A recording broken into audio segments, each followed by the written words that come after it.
I don't normally read out articles that regularly here on the channel anymore, guys. I prefer just to make my own notes from my own findings, but I thought I'd actually read out this one here on Car Expert because I think it's a really fascinating one. And I want to credit Damien Smythe with this article, really, because I think it's a really fascinating discussion that I'm pretty sure I've mentioned at some point on the channel. We talk about alternative powertrains, for lack of a better term, quite a bit. We've spoke about hydrogen.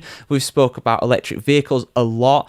And another option when it comes to effectively is not changing the powertrain, but instead actually having synthetic fuels, renewable fuels. So then you can keep your internal combustion engine car, but just fuel it with something that will not emit greenhouse gas emissions. Therefore, it's kind of a best of both worlds, really, because producing electric vehicles, as we know, is very, very costly, and it's also difficult as well, and a lot of questionable ethical practices in there as well. Not going to get into the weeds about what all those are, guys. I've spoke about them in depth before, but you know what I'm talking about. Things like cobalt mining, of course, is a huge problem right now in the Congo. Let's not get away from that. Let's not forget about that. But synthetic fuels, it's something that has been teased, for lack of a better term, for a very long time. A bit like hydrogen as well. Just making it actually work and making it accessible to people is something that we're always 5 years away from doing. We're always 5 years away from this happening. We never quite reach the finishing line that keeps moving on into the distance faster than we can progress. But are things about to change? Lamborghini have been speaking about this, but what's been said, guys? Full article over here on Car Expert, like I said, guys. Synthetic fuel, which is also known as e-fuel, could save the internal combustion engine, according to Lamborghini's tech boss, who said that electric vehicle performance parity is only a matter of time. Speaking to Car Expert, the Italian brand's chief technical officer, Mr. Reuven Moore, said that the Lamborghini Temerario powertrain, a twin-turbocharged V8 hybrid system with 3 electric motors producing a total output of 677 kilowatts, that's about 700 horsepower, something like that, a lot, basically, and around 730 newton meters of torque, delivers the emotional experience the brand is known for. It can also run on synthetic fuel, making it somewhat future-proof amid ever-tightening emission standards and alongside combustion-powered rivals in key Lamborghini markets around the world. I'm not saying that synthetic fuel is better than fossil fuel, but it could be the saviour of the combustion engine, Mr. Moore told Car Expert. The new engine has been designed to deliver optimal efficiency and performance with both solutions. The powertrain gives the Temerario, I'm going to say that wrong so often, guys, I do apologise, but you know what I'm talking about, the Lamborghini engine. Serious performance stats, including 0 to 60, I mean it says 0 to 100 kilometers, but let's use 0 to 60 here, guys, in around 2.7 seconds, it's almost the same. And 343 kilometers per hour of top speed, that's about 210 miles an hour, but it's the way it delivers its performance that matters to the Lambo technical boss. The brand DNA has to always be the maximum emotionality that you can deliver in the sector. This is our DNA. Therefore, it starts with the sound, but it's not only about that, it's also about the vibration that we feel, the shifting perception, how the car is rotating in the corner. For this, the V8 was considered the best choice.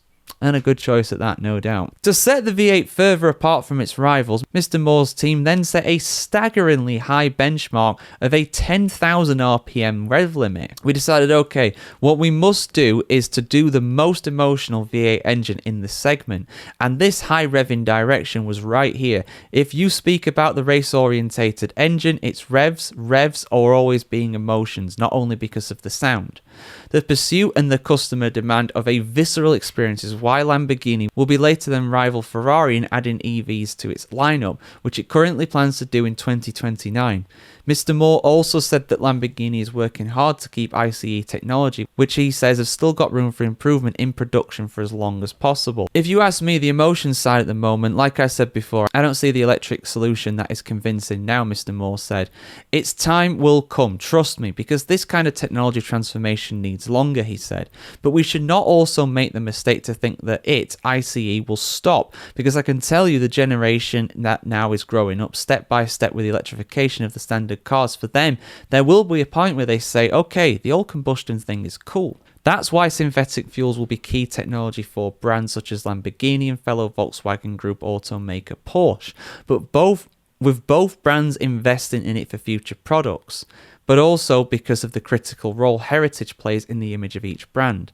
In 2023, Lamborghini CEO Stefan Winkelmann said that synthetic fuel technology will be employed by the automaker for several reasons.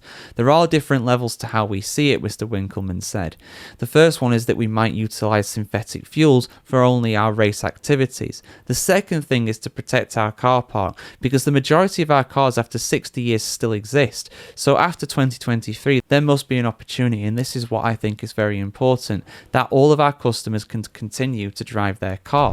It's a very valid question. Like, what happens to the cars that are already there when, potentially petrol stations are a thing of the past, when gasoline is a thing of the past? It is something to ponder. And, I personally think an ideal solution in terms of kind of the emotional standpoint of things, as he puts it, and also the environmental impact of things, is to have a way to have synthetic fuels or convert cars that are already there to something like EVs, to something like hydrogen or something like that. The best solution from all, though, the absolute best, would be just to have fuels that don't emit greenhouse gases and still be efficient and stable as regular fossil fuels. That'd be ideal, because then you don't have to get rid of all these cars that are already there, which is going to cost people a lot of money. It's going to pollute the environment. You don't have to produce new cars, which again, that pollutes the environment. It costs people a lot of money. Again, it's all that sort of thing comes into it. If we can keep the cars we've got now forever, in theory anyway, obviously I know nothing's forever, but you know what I mean? That'd be ideal. That'd be great. I mean, who wants to go changing their lifestyle if you've not already got an electric vehicle? Who wants to go doing that? Nobody wants to do that.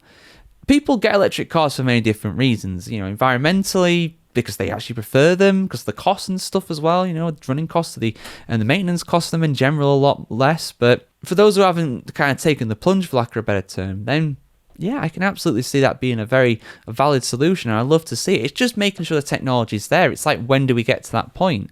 And if people want to buy electric cars after that, then let them vote with their wallet. If electric cars at that point are no longer popular, then manufacturers might stop making them. That could happen. I think that there is a bit of government. I mean, let's not get into the weeds too much on this, but I think there is a bit of government overreach, to say the very least, on both sides of the Atlantic in different forms. I mean, here in the UK, we've got the ZEV mandate, for example. Over in the States, you've got things that try to do in California. It's just going against the central government, which I've already covered on the channel for you guys. We've not seen that. So, yeah, this whole EV revolution and kind of forcing it on us, for lack of a better term, because, I mean, you might argue it comes from a sinister place. You might argue that it comes from genuine concern and genuinely wanting to make the planet better. I'm not going to debate on which side of the coin you are really when it comes to that. But, if genuinely, I think that, if we can get renewable fuels, e-fuels, and make them readily available, make them cost effective, make them as efficient as fossil fuels, that solves so many of the world's problems right there.